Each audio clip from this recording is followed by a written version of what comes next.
Assalamualaikum warahmatullahi wabarakatuh.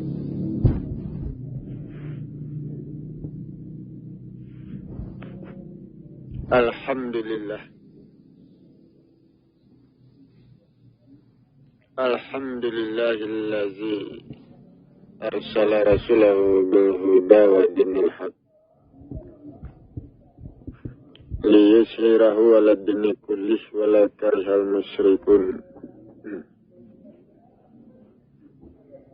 Asyhadu an la ilaha illallah wahdahu la syarikalah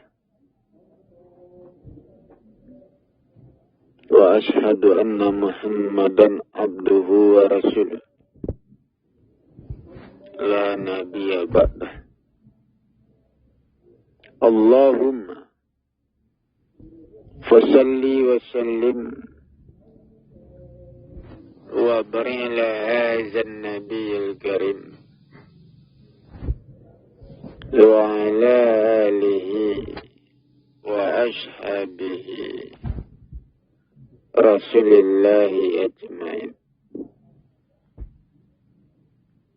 Amma ba'du. Faya ibadallah,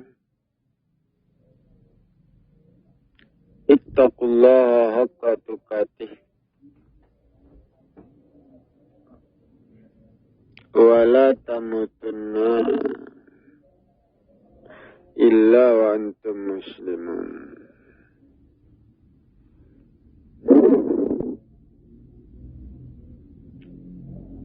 Pertama-tama, marilah kita mengucapkan puji syukur kehadiran Allah Subhanahu wa taala, Tuhan yang Maha Besar dan Maha Agung.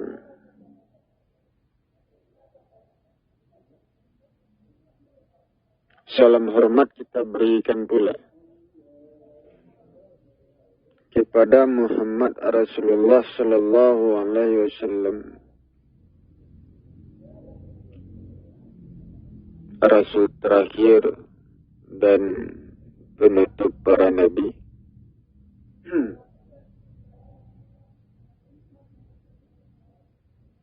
Saudara-saudara kaum muslimin, jamaah yang saya hormati,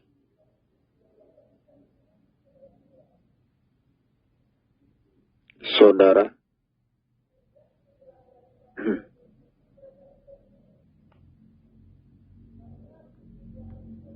Allah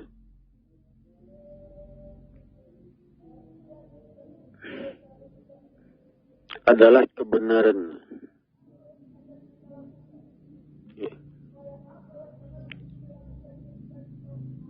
Kebenaran yang meliputi diri manusia, meliputi langit dan bumi.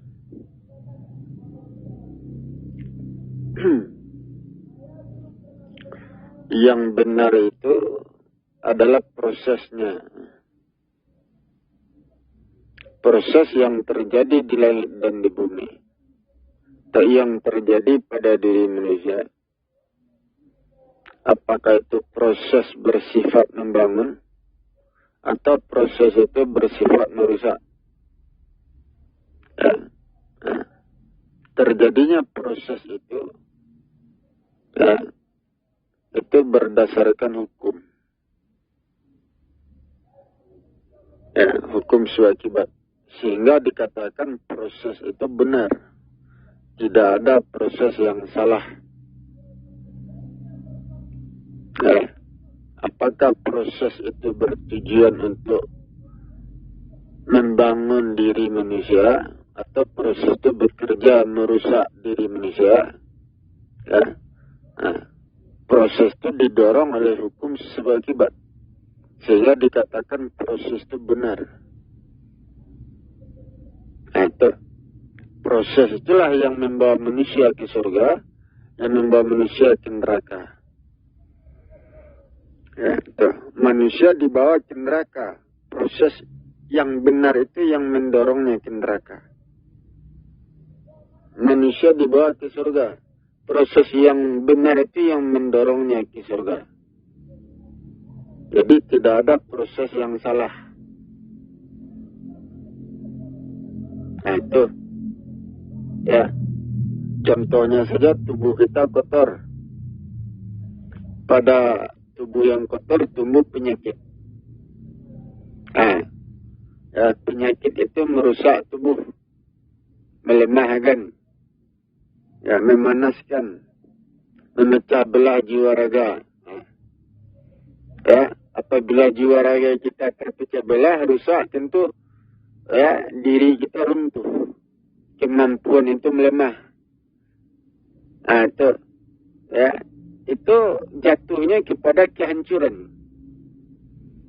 Ya, jatuhnya kepada kehancuran atau neraka. Ke sana jatuhnya. Proses itu benar. Dimulai dari hukum seakibat yang benar. Tidak ada yang salah. Atau sehingga dikatakan proses yang benar itulah yang mendorong manusia ke neraka. Artinya manusia didorong ke neraka bukan dibuat-buat. Bukan kemauan Tuhan yang sewenang-wenang, bukan. Tetapi dorongan dari proses yang benar itu. Nah, itu deh. Ya. Begitu pula orang yang masuk surga. Ya, tubuhnya bersih. Ya, akhlaknya lurus. Perbuatan benar. Ya, itu memelihara dirinya. Apabila jiwa raganya terpelihara, itu mendorong pertumbuhannya. Menegakkan dirinya. Ya, itu ujung-ujungnya jatuhnya ke surga. Tempat yang menyelamatkan. Itu ujung-ujungnya. Ya, itu didorong oleh proses yang benar. Ya, didorong oleh hukum seakibat. Bukan kemauan Tuhan. Kan nampak lah. Ya. Jadi Allah meliputi orang beriman, Allah meliputi orang kafir. Apa itu yang meliputi? Hukum-hukum yang benar. Ya, dasar-dasar hukum ya yang menyebabkan orang beriman itu dibawa ke surga, orang kafir dibawa ke neraka. Dasar-dasar hukumnya itu benar. Penyebabnya benar, alasannya benar, itulah yang mendorongnya. Itulah yang meliputi orang beriman dan orang kafir. Dasar hukum yang benar itu. Jadi, kenapa? Ya. Jadi manusia diperjalankan ke surga, diperjalankan ke neraka, ya, itu bukan kemauan dari Tuhan yang sewenang-wenang. Benar. Ya, itu didorong oleh dasar-dasar hukum yang ada pada dirinya. Penyebab-penyebab yang ada pada dirinya.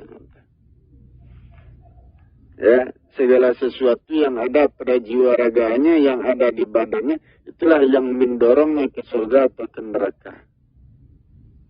Itulah yang disebut kebenaran. Atau, ya, datang dari Allah, kembali kepada Allah. Nah, artinya apa? Ya, didatangkan dengan ilmu. Atau dihidupkan dengan ilmu. Ditegakkan dengan ilmu. Ya, dikembalikan kepada ilmunya. Itu. Ya. Dikembalikan kepada prosesnya. Hukum-hukumnya. Ya. Itu dia. Contohnya saja seperti buah. Kalau buahnya sudah masak, sudah menguning, hukumnya apa? Nah, ya. Setelah dia masak, menguning, tentu dia jatuh dari pohon. Jatuh ke tanah. Itu hukumnya. Dikembalikan di sana. Kalau kita sudah tua, sudah keriput, hukumnya apa? Tentu mati lagi. Itu jalannya. Ya, dikembalikan urusan ke sana. Seperti kotor. Badan kita kotor. Kalau badan kita kotor, hukumnya apa? Ya, dari badan yang kotor tumbuh penyakit. Tumbuh panas, tumbuh gelisah. Manusia dikembalikan ke sana. Dikembalikan kepada ilmunya. Itu ilmunya. Tidak mungkin dari tubuh yang kotor, yang terasa senang. Tidak ada itu. Ya, tubuh yang kotor. Ya, menumbuhkan ketenangan. Tidak ada. Itu salah ilmunya. Dari tubuh yang kotor, tumbuh apa? Dari tubuh yang kotor, tumbuh panas, tumbuh gelisah. Itu tumbuh penyakit. Itu yang tumbuh. Itu ilmunya. Jadi kondisi badan manusia, kondisi jiwa raga manusia dikembalikan kepada Allah. Artinya dikembalikan kepada ilmunya. Itu deh. Itu hukum-hukumnya seperti itu. Jadi orang-orang beriman dikembalikan kepada Allah. Orang-orang kafir juga dikembalikan kepada Allah. Maksudnya apa? Dikembalikan kepada ilmunya, jalannya. Ya. Kenapa? Seperti kayu. Ya. Kalau kayu itu tidak berguna, itu hukumnya apa? Dibuang ke tempat sampah. Itu hukumnya. Dikembalikan kepada hukumnya, ilmunya. Kalau kayu itu bermanfaat, hukumnya apa? Diambil. Kayu itu mungkin bisa dibentuk, diukir, jadi kursi, jadi meja. Itu hukumnya. Dikembalikan ke sana. Orang beriman, orang kafir seperti itu. Orang beriman itu orang bersih, orang suci, orang teratur.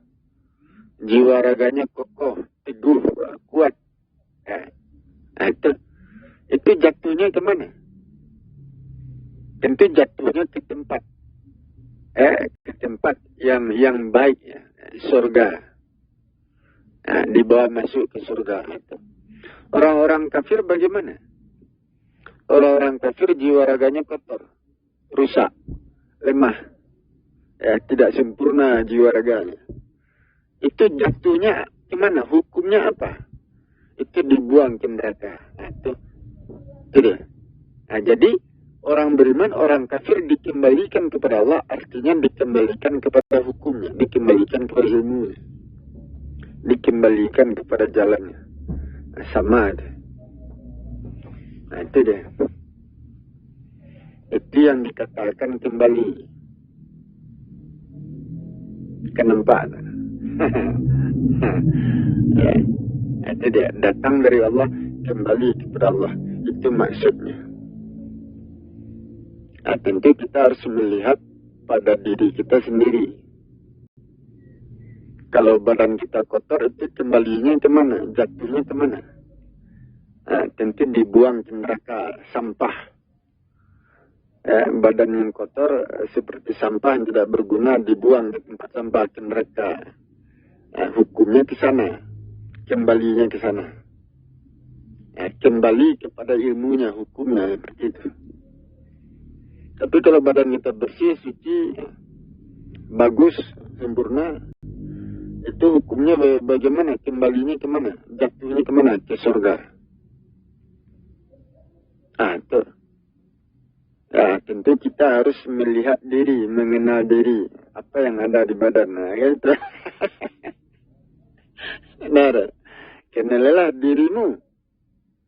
Maka engkau akan mengenal aku. Siapa aku?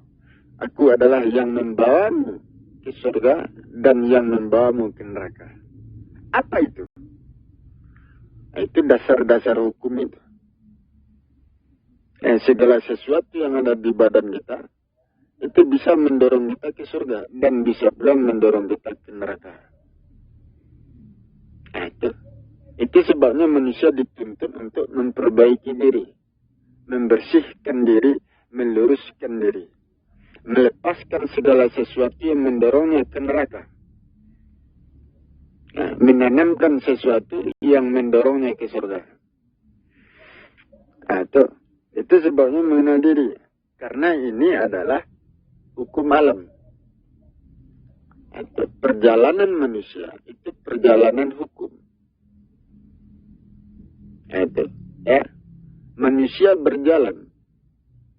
Yang memperjalankan manusia di atas permukaan bumi, itu hukum alam itu memperjalankan.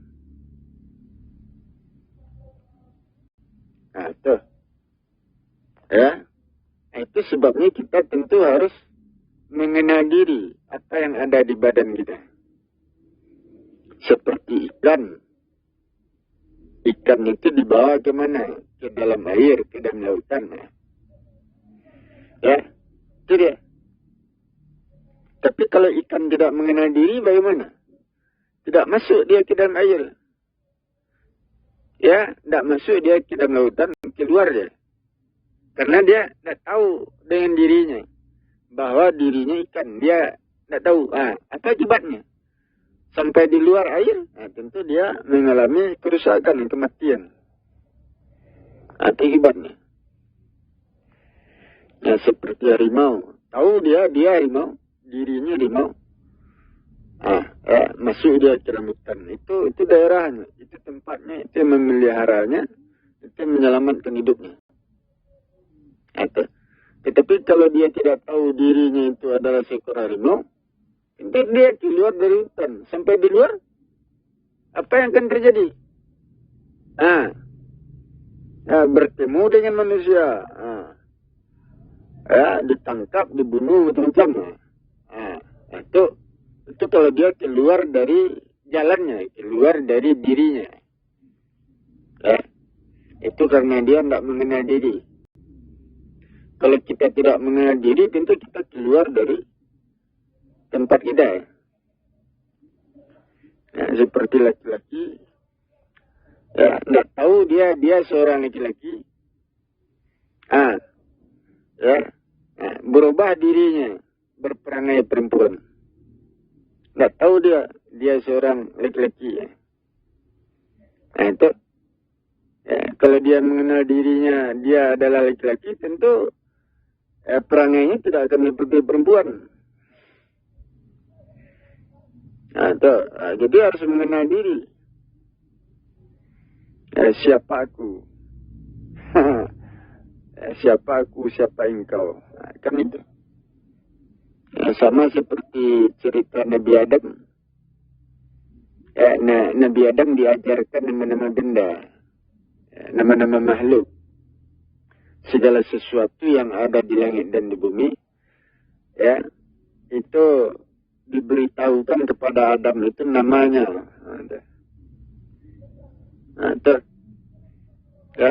Sehingga dengan itu dirinya itu jiwa raganya tegak. Aku Adam manusia, engkau harimau binatang. Aku manusia, engkau pohon. Aku manusia, engkau air. Aku manusia, engkau matahari. Atau semakin dia mengenal dirinya, jiwa raganya semakin terangkat, kemampuannya semakin meningkat. Atau begitu caranya mengenal diri. Jadi pengenalan diri diperlukan untuk menyatakan dirinya sebagai manusia, sebagai laki-laki. Sebagai laki-laki atau sebagai perempuan. Pengenalan diri diperlukan untuk itu. Untuk mengangkat jiwa raganya, memperkokoh. Aku adalah aku. Aku laki-laki, engkau perempuan. Aku manusia, engkau binatang. Aku manusia, engkau tumbuhan. aku manusia, engkau gunung. Nah, kan itu. Itu untuk menyatakan diri. Sehingga jiwa raganya tegak, tubuhnya tegak. Adam diajarkan itu. Sebagai manusia pertama, Adam diajarkan itu. Untuk mengangkat dirinya. Itu deh. Itu deh. Kan nampak itu. Itu menunjukkan kepada kita bahwa Adam itu dibentuk di bumi ini. Dinyatakan di bumi ini sampai dia tegak berdiri. Nah, itu untuk menegakkan tubuh Adam, jiwa raga Adam, diperlukan langit dan bumi untuk menegakkan, menyatakan itu. Sehingga dia tegak berdiri. Nah, sehingga saya mengatakan Adam itu muncul di bumi. Bukan turun dari langit. Bukan turun dari surga. Tidak ada itu. Surga itu kan kiasan perumpamaan. Yang menjadi surga itu negeri ini. Bumi pertama kali. Zaman awal, zaman pertama. Bumi ini menjadi surga bagi Adam. Karena tidak ada gangguan. Itu. Tidak ada gangguan sehingga jalannya lurus. Tetapi karena setan sudah mempengaruhinya, maka jalan Adam itu gerak geriknya menjadi menyimpang. Sehingga bumi berubah menjadi, artinya perbuatan Adam itu sudah dipenuhi dengan duniawinya. Bumi berubah, bukan surga lagi bagi Adam. Itu dia.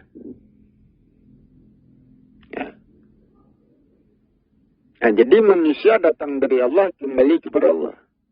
Allah itu apa? Allah itu dasar hukum tadi.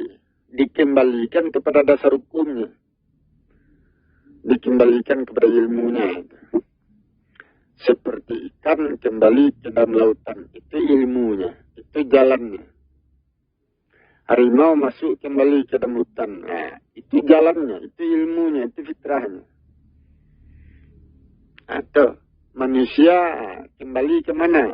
Manusia laki-laki kembali kepada dirinya. Sebagai laki-laki. Atau manusia perempuan kembali kepada dirinya sebagai perempuan.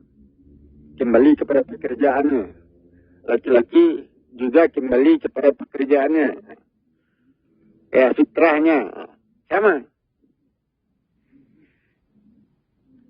Itu. Akan nampak. Jadi segala sesuatu dikembalikan kepada Allah. Artinya segala sesuatu diletakkan pada tempatnya kembali. Tidak keluar dari tempatnya, dari tata letaknya. Akan nampak. Itu dah. Itu artinya kita disempurnakan, kita dibentuk, kita dibesarkan, diluruskan oleh tempat kita, alam tempat tinggal kita. Di situ kita diluruskan, diperbaiki. Itu. Kita orang Indonesia datang ke Arab. Tinggal di Arab. Kita berusaha menyempurnakan diri kita di Arab. Padahal kita dibesarkan di Indonesia. Alam Indonesia berbeda dengan alam Arab. Berbeda. Atau seharusnya kita menyempurnakan diri kita dengan mempergunakan hukum alam yang ada di Indonesia. Karena kita orang Indonesia. Proses kehidupan di daerah Indonesia, proses alamnya itulah yang bekerja meluruskan diri kita. Karena kita berawal dari Indonesia. Bukan berawal dari Arab. Atau kalau kita datang ke Arab, sampai di sana kita menyempurnakan diri, hukum alamnya bukannya menyempurnakan diri kita. bahkan merusak jiwa raga kita. Tak duduk perkara. Kenapa? Itu tata letak diri yang salah. Itu letakkan segala sesuatu pada tempatnya. Seperti harimau. Harimau itu lurusnya jalan seekor harimau itu kalau dia berada di hutan. Itu perbuatannya, hidupnya menjadi normal kalau dia tinggal di hutan. Normal hidupnya. Tapi kalau harimau keluar dari hutan, itu hidupnya tidak normal. Perbuatannya banyak yang salah.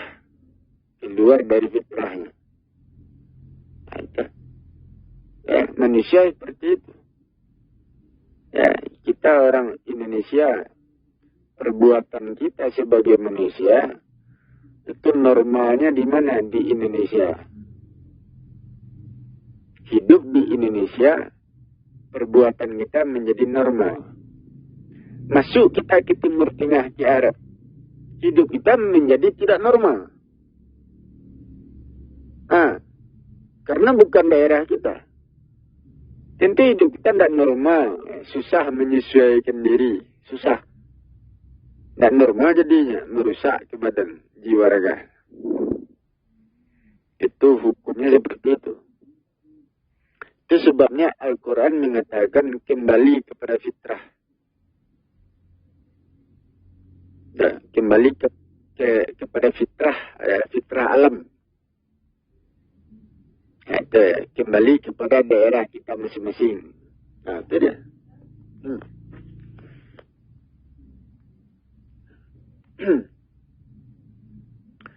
Jadi manusia harus kembali kepada fitrahnya masing-masing.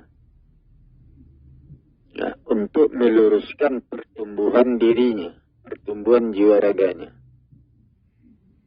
Itu deh. Dan Al-Quran mengatakan tiap-tiap umat itu kami berikan kitab. Tiap-tiap umat. Berbeda umatnya tentu berbeda pula daerahnya. Kalau daerahnya berbeda, tentu alam tempat tinggalnya berbeda. Ada yang tinggal di atas gunung, ada yang tinggal di perbukitan, ada yang tinggal di tepi pantai, ada yang tinggal di padang pasir, macam-macam. Itu dia. Berbeda kitabnya. Kenapa berbeda kitabnya? Karena alam tempat tinggalnya berbeda. Berbeda alam tempat tinggalnya, tentu aturan-aturan cara hidup untuk menghadapi alam itu berbeda pula. Tinggal kita di perbukitan. Bagaimana cara kita menghadapi kehidupan di perbukitan? Itu berbeda aturan caranya. Kalau kita tinggal di tepi pantai, di pegunungan, di padang pasir, itu berbeda-beda. Bagaimana aturannya, bagaimana caranya kita menghadapi kehidupan di daerah yang berbeda-beda itu. Itu. Sehingga Al-Quran mengatakan tiap-tiap umat itu kami berikan kitab. Yang berbeda-beda isinya itu. Aturannya berbeda. Itu jatuhnya kemana itu? Kepada adat. Itu jatuhnya kepada adat itu. Hukum adat. Ke sana jatuhnya itu hukumnya. Artinya apa? Kembali kepada fitrah artinya kembali kepada adat. Adat alam. Adat alam daerah tersebut. Kalau daerahnya perbukitan, bagaimana adat di situ? Adat apa yang tumbuh di situ? Kebiasaan apa yang tumbuh di situ? Alam itu, daerah itu membentuk kebiasaan manusia. Kalau kita tinggal di tepi pantai, alam yang ada di tepi pantai, itu membentuk kebiasaan kita. Contohnya kita dibiasakan pergi berenang, pergi melaut, mencari ikan. Kebiasaan itu yang terbentuk. kalau kita tinggal di perbukitan, kebiasaan apa yang dibentuk oleh alam? Tentu kebiasaan mendaki bukit, menuruni bukit, macam-macam. Benar. Itu ya contohnya saja kalau kita mendaki, membawa barang tentu berat, tentu harus kerjasama. Ya, barangnya berat. Benda-benda yang kita bawa untuk mendaki bukit itu berat. Tidak bisa sendiri membawanya. Tentu terbentuk kerjasama di situ. Itu. Ya, sama-sama mendaki. Itu. Ya, sama-sama menurun untuk membawa barang yang berat itu. Bekerja sama. Di situ terbentuk kebiasaan itu. Itu deh. Ya. Itu. Jadi kembali kepada fitrah. Artinya kita kembali kepada daerah kita. Alam kita. Alam tempat tinggal kita. Itulah yang bekerja membentuk, meluruskan diri kita. Tentu di daerah itu, di situ tumbuh hukum. Hukum alam tumbuh di situ. Hukum adat. Adat alam tumbuh di situ. Seperti adat Minang, adat alam dijadikan adat manusia. Kan itu sebenarnya itu.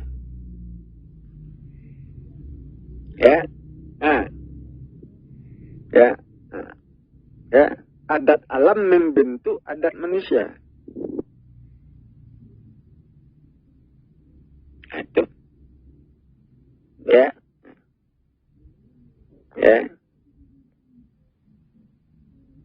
Jadi tiap-tiap umat kami berikan kitab. Berbeda kitabnya. Karena alam tempat tinggalnya berbeda.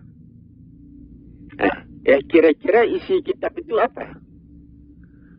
Tentu isi kitab itu berisi aturan-aturan. Aturan-aturan cara kita dalam menghadapi hidup di daerah itu. Aturan-aturan itu berbeda. Berbeda kitabnya, berbeda pula aturannya. Karena yang kita hadapi alam yang berbeda.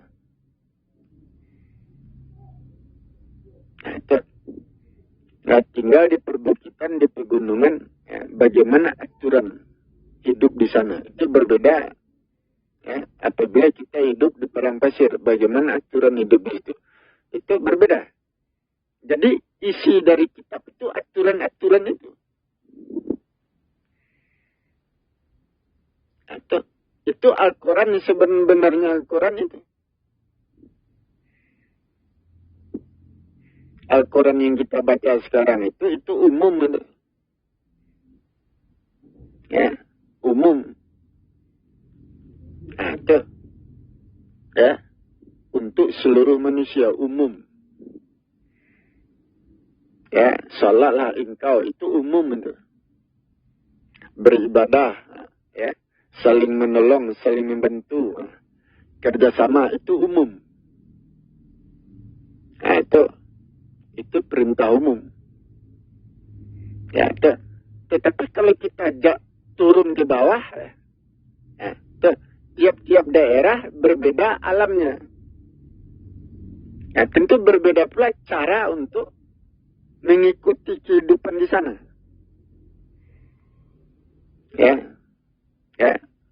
Berbeda pula aturan-aturannya.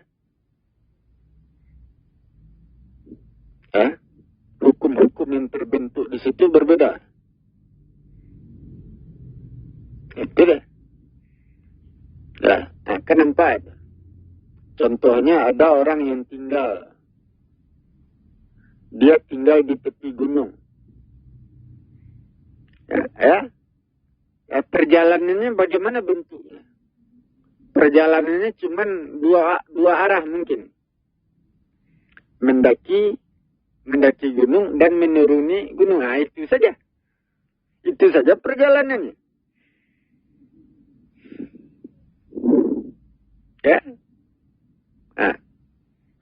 Mendaki dan menuruni gunung.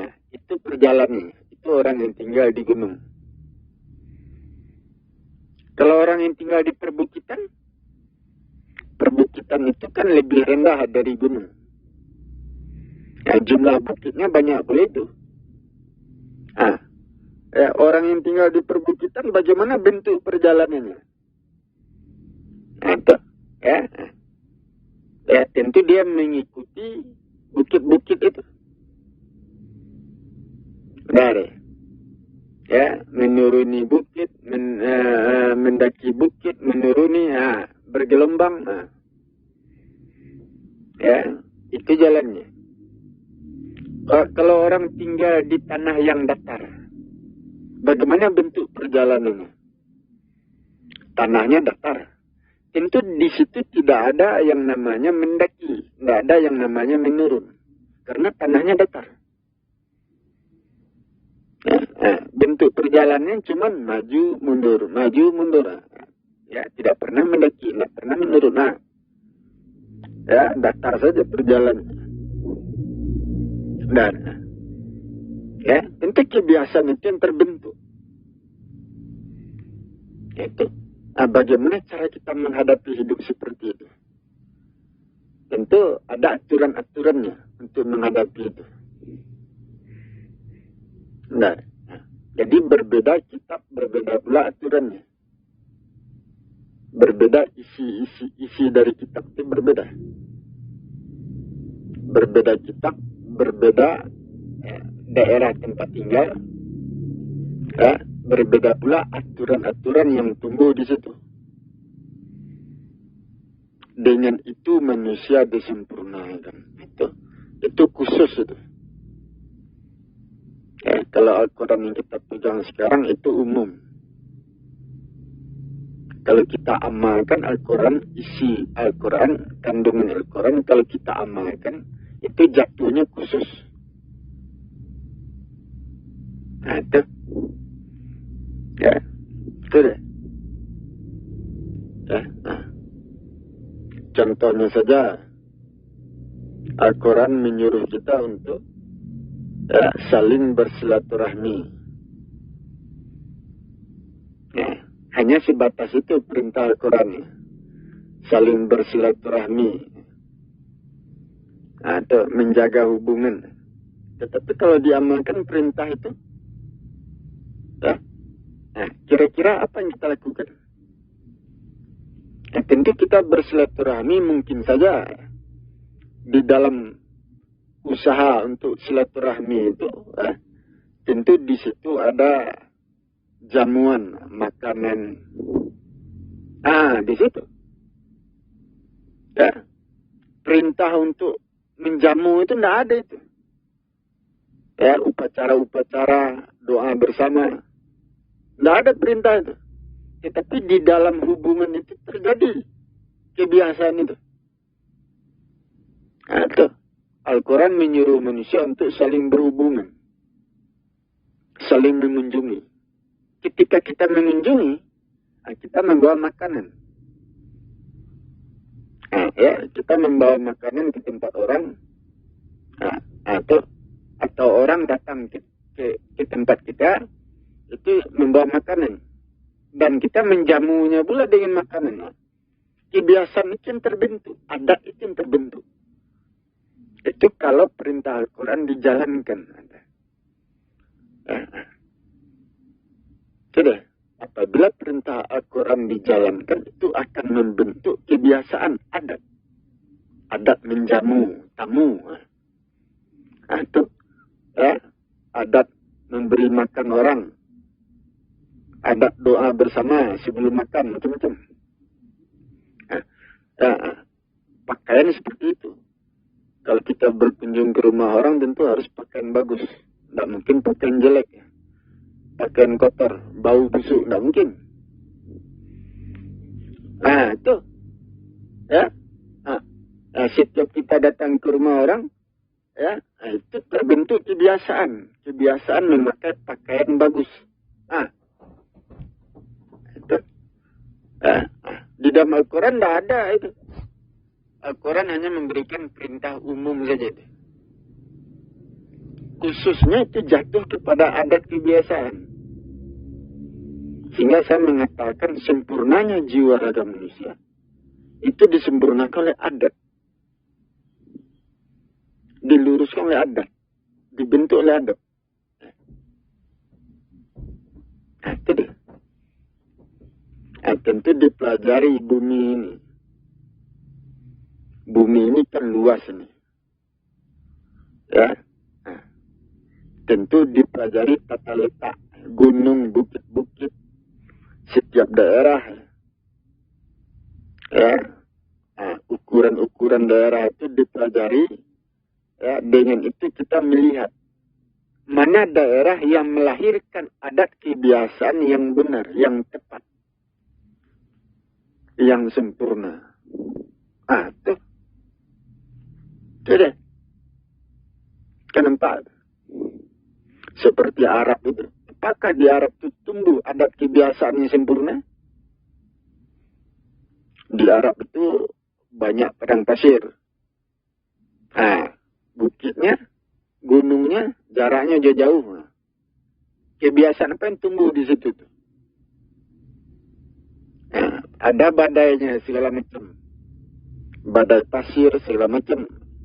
Tanahnya kering, panas. Nah, kebiasaan apa yang terbentuk itu? Adat apa yang terbentuk di situ? Apakah di situ terbentuk adat manusia yang sempurna di daerah itu? Tidak. Itu dikaji. Berbeda kalau kita tinggal di perbukitan, di pegunungan. Kebiasaan apa yang terbentuk di situ? Adat apa yang tumbuh di situ?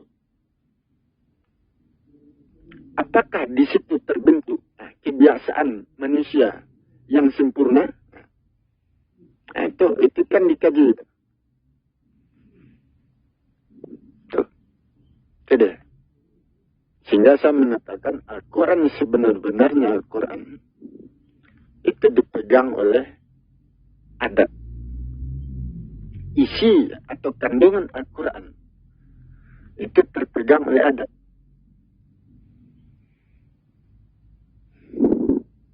Nah, itu dia.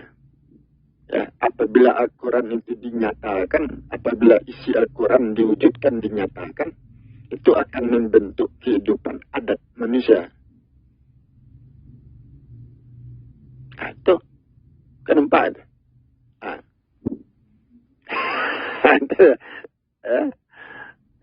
Apabila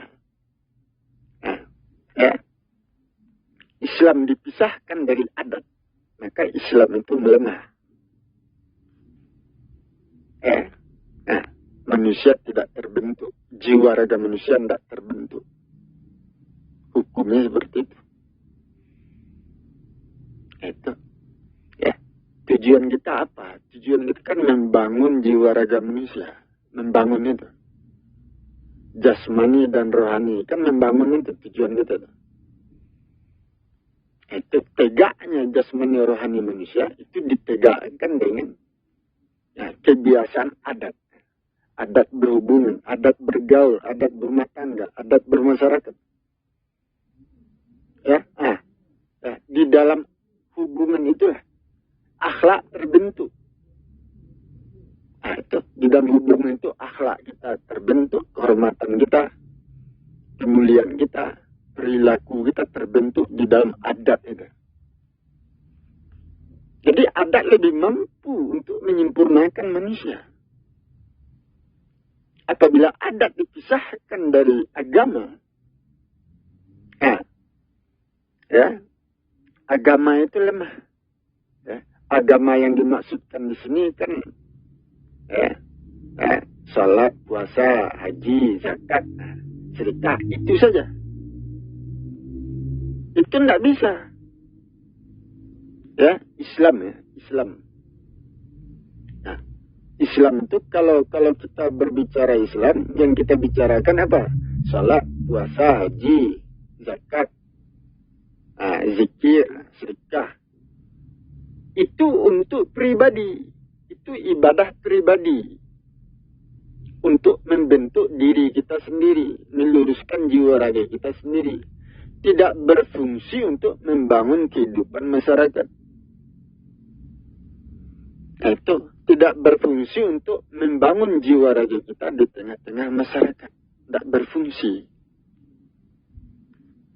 Jadi Islam itu dipakai untuk diri sendiri. Membangun jiwa raga kita. Melurus diri kita. Ya. Membentuk diri kita sendiri. Nah, itu. Seperti sholat itu kan untuk diri sendiri. Itu. Meluruskan diri kita sendiri. Bukan untuk meluruskan orang. Nah, puasa untuk melebur jiwa raga kita sendiri. Bukan melebur orang. Haji untuk meningkatkan keimanan kita. Bukan untuk meningkatkan keimanan orang. Itu. Sedekah untuk memperkokoh hati kita, jiwa raga kita. Bukan untuk memperkokoh orang. Jadi Islam itu apa? Islam itu untuk diri sendiri. Membentuk diri sendiri.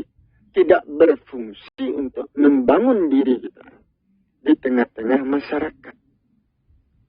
Tidak berfungsi untuk membangun kehidupan manusia di muka bumi. Itu dia.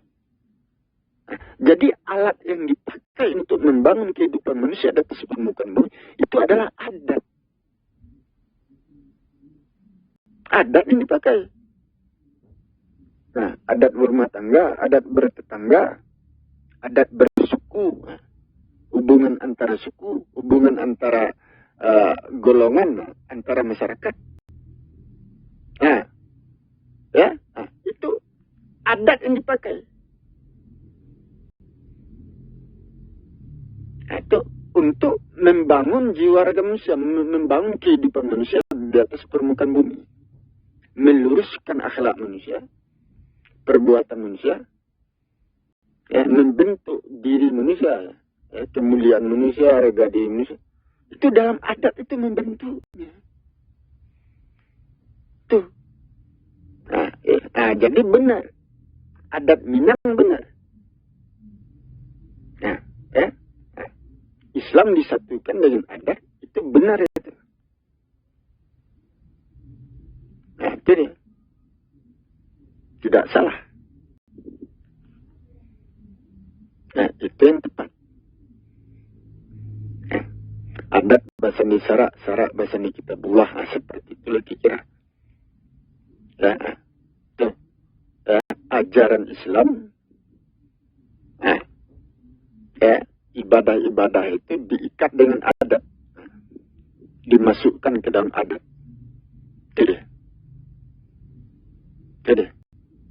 Jadi tegaknya kehidupan manusia di atas permukaan bumi itu ditegakkan oleh adat. Dengan adat kehidupan manusia tegak di atas permukaan bumi, bukan dengan agama. Kalau agama kan terpisah dengan adat. Itu. Agama itu kan berhubungan dengan ibadah. Ibadah itu terpisah dengan adat. Ibadah tidak mampu menegakkan kehidupan manusia di atas permukaan bumi. Tetapi adat mampu.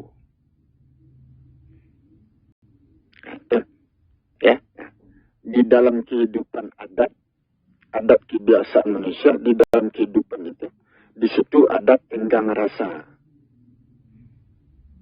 Adat toleransi, tenggang menenggang, tolong menolong. Di dalam adat itu kita mempergunakan timbang menimbang, memakai rasa, raso je preso. Di dalam adat kita memakai itu. Tetapi di dalam ajaran Islam, ketika kita beribadah, kita tidak memakai itu. Kalau kita tidak memakai timbang menimbang di dalam beribadah, tidak memakai rasa, tidak mengukur, itu artinya kita beribadah seperti robot. Kita beribadah seperti robot, keras, kasar. Apa yang diperintahkan itu yang dikerjakan. Seperti robot, tidak memperhatikan kemampuan, keadaan, kondisi, tidak timbang menimbang, tidak ada toleransi dalam beribadah, seperti itu. Keras jadinya. Jatuhnya keras, hukumnya keras. Sedangkan adat itu melembutkan perilaku manusia, adat, itu melembutkan perilaku manusia, gerak-gerik manusia, perbuatan manusia, mengharmoniskan hubungan antar manusia, itu adat. Tetapi kalau di dalam ajaran agama, itu keras. Karena di dalam ajaran agama itu tidak ada toleransi.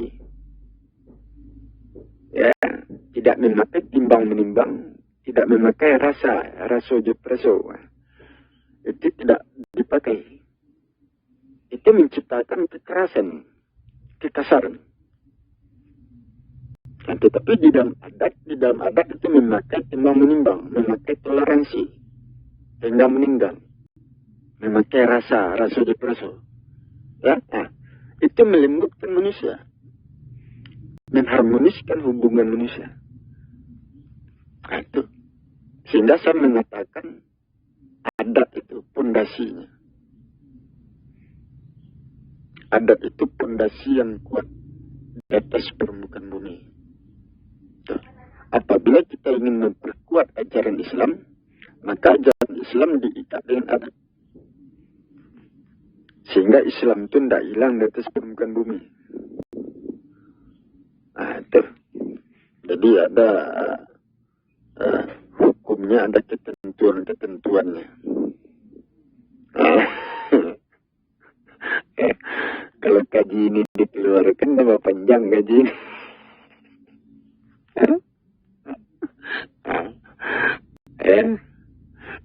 Itu deh. Jadi kembali kepada fitrah, artinya kembali kepada adat. Satukan Islam itu dengan adat. Nah, jadi didudukkan perkaranya. Nah, bahagian agama itu mana? Islam itu yang mana? Nah, adat itu yang mana? Nah, kemudian disatukan seperti itu. Sudah. Ya, jadi itu yang harus kita perhatikan. Kenapa itu? Jadi sempurnanya manusia, ketika ajaran Islam itu dimasukkan, disatukan dengan adat. Nah, dengan itulah manusia disempurnakan, dibentuk, diperbaiki, diluruskan. Nah, itu dah. Kehidupan manusia di atas permukaan bumi itu tegaknya, pondasinya itu adat.